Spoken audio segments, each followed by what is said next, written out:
ناراض رشتہ دار پر خرچ کرنے کی فضیلت کیا بیان کی گئی ہے۔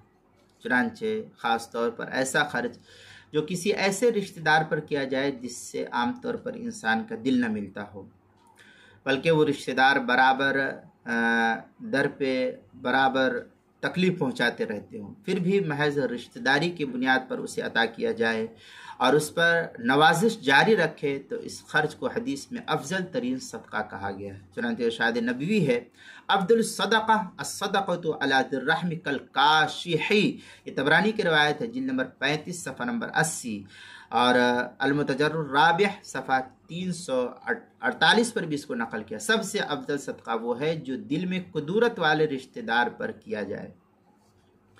اب اس احادیث مبارکہ اور سیر کی کتابوں میں یہ واقعہ مذکور ہے کہ جب واقعہ افک پیش آیا اور حضرت ام المؤمنین حضرت امی عائشہ صدیقہ رضی اللہ تعالی عنہ پر منافقین نے طوفان بدتمیزی مچایا اور آپ پر نعوذ باللہ من ذالک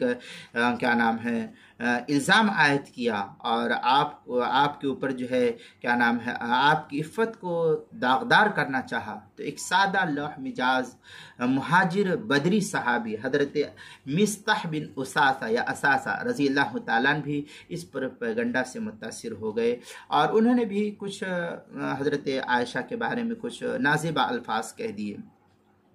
یہ ایک غریب صحابی مہاجر تھے اور حضرت ابو بکر صدیق رضی اللہ تعالیٰ عنہ کے خالہ زاد بھائی شمار کیے جاتے تھے۔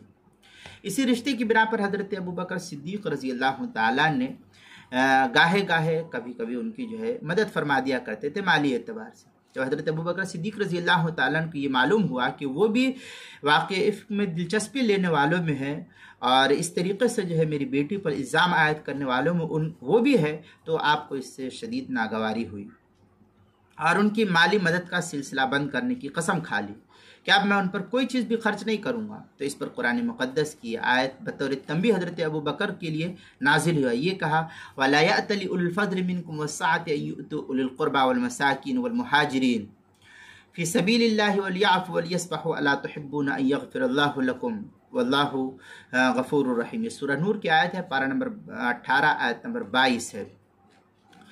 اور نہ قسم کھائے تم میں بڑے درجے والے اور مالی وسعت والے لوگ اس بات پر کہ دے رشتہ داروں، محتاجوں اور دین کی خاطر وطن چھوڑنے والوں کو، اور چاہیے کہ معاف کرے اور درگزر کرے۔ کیا تم نہیں چاہتے کہ اللہ تعالیٰ تم کو معاف فرمائے؟ اللہ تعالیٰ بخشنے والے مہربان ہیں۔ جب یہ آیت اتری تو حضرت ابوبکر صدیق رضی اللہ تعالیٰ بلا تامل فوراً بول اٹھے، اللہ کی قسم اے ہمارے رب، ہم یہی چاہتے ہیں کہ آپ ہمیں بخش دے۔ اور پھر حضرت مصطح کا جو وظیفہ پہلے دیا کرتے تھے اس وظیفے کو نہ صرف یہ کہ جاری کیا بلکہ پہلے سے دگنا کر دیا۔ مثلا یہ سمجھیے کہ اس زمانے میں اگر 10 روپیہ دیا کرتے تو اب 10 کے بجائے اس آیت کے نازل ہونے کے بعد 20 روپیہ جاری کر دیا۔ اس طریقے سے سمجھیے۔ یہ تفصیل روح المعانی کے 18ویں صفحہ 185 پر نقل کیا ہے رضی اللہ عنہ۔ اس سے اب معلوم ہوا کہ معمولی کشیدگیوں کی بنا پر رشتہ داریوں میں ہدیے کا لین دین بند نہیں ہونا چاہیے، بلکہ اس سلسلے کو بہرحال جاری رکھنا چاہیے۔ یہ ٹھیک ہے، قدورت رہتی ہے، اللہ تعالیٰ سے توبہ استغفار کرے، اللہ تعالیٰ معاف کرنے والے ہیں۔ حضرات فقہاء کرام نے قرآن و حدیث کی تعلیمات کو سامنے رکھ کر اعضاء محارم کے نفقے کے اصول و ضوابط مقرر فرماتے ہیں اور ان کی روشنی میں جزیات کی تخریج فرمائی تاکہ کوئی بھی رشتہ دار اپنے حق سے محروم نہیں رہے۔